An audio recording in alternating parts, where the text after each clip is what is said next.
สบายดี FC ทุกคนสวัสดีครับ FC ทุกคนอันนี้ก็คือเมืองคำเกิดหรือว่าลักซาวเนาะอันนี้อยู่ในเทศบาลเมืองนี้จะใกล้กับชายแดนเวียดนามเนาะประมาณอยู่30กิโลจากนี้ไปชายแดนด้านสากลน้ำพาวลาวเวียดนามเนาะเมืองนี้เป็นเมืองที่ตั้งอยู่ทิศตะวันออกเฉียงเหนือของประเทศลาวเนาะซึ่งอ้อมไปด้วยภูเขาเป็นภูหินปูนแล้วก็ภูดินเนาะจุดพิเศษของเมืองนี้คือถ้ายามหนาวนี้จะหนาวแห้งสุดๆเลยพี่น้องเอ้ยหนาวแห้งแล้วก็กลางคืนนี่ประมาณอยู่2-3 องศาเนาะกลางคืนหน้าหนาวแต่ว่าหน้าร้อนนี่ก็กลางคืนนี่อากาศเย็นพอดีอยู่พี่น้องเอ้ยโดยบ่ต้องใส่แอร์ใส่พัดลมเลยตอนนี้ก็ข้าพเจ้าก็มาเที่ยวในเดือน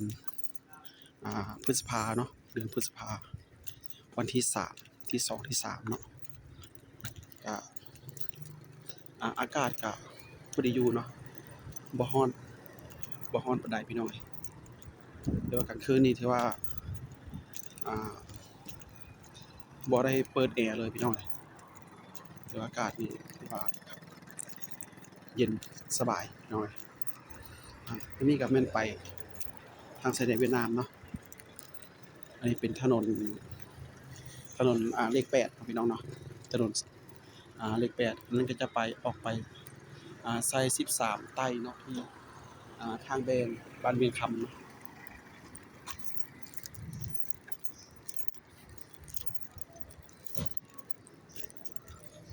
นั่นก็จะเป็นสัญลักษณ์ของลักซาวเนาะ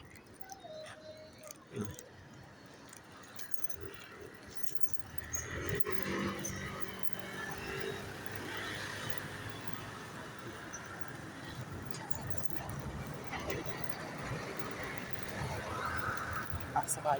ดียินดีต้อนรับทุกท่านนะครับเข้ามาท่องเที่ยวเมืองคำเกิดลักซาวแห่งนี้กับไซเนาะเป็นเมืองหนาวเนาะเป็นเขตเมืองหนาวผู้สาวงามเนาะสาวลักซาวสลายเป็นผู้สาวงามผิวขาวงามพี่น้องข้าพเจ้าก็ยังหลงไหลกับสาวลักซาวเนาะมาเที่ยวลักซาวเนาะก็เพื่อจะมาสัมผัสกับสาวๆผิวขาวงามพี่น้องถ้ามายามหนาวนี่คือว่าหนาวสุดๆเลยพี่น้องหมอกลงจนถึง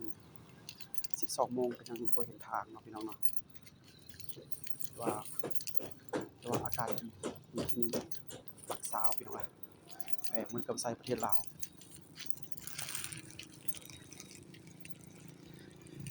เป็นทิวทัศน์ธรรมชาติที่สวยงามเนาะอ้อมล้อมไปด้วยภูเขาขอบคุณมากนะครับ Thank you everybody this is Lak Sao Kamkeut district Bori Kamsai province situated in the central of Laos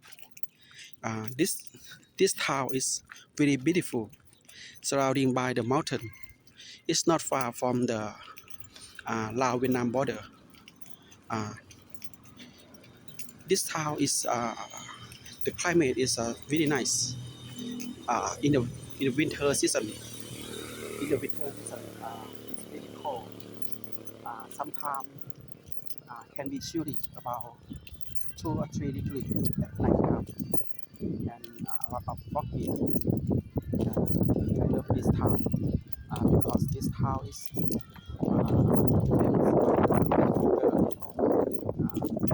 nice weather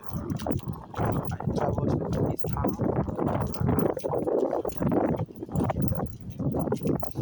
okay thank you very much everybody welcome to Laos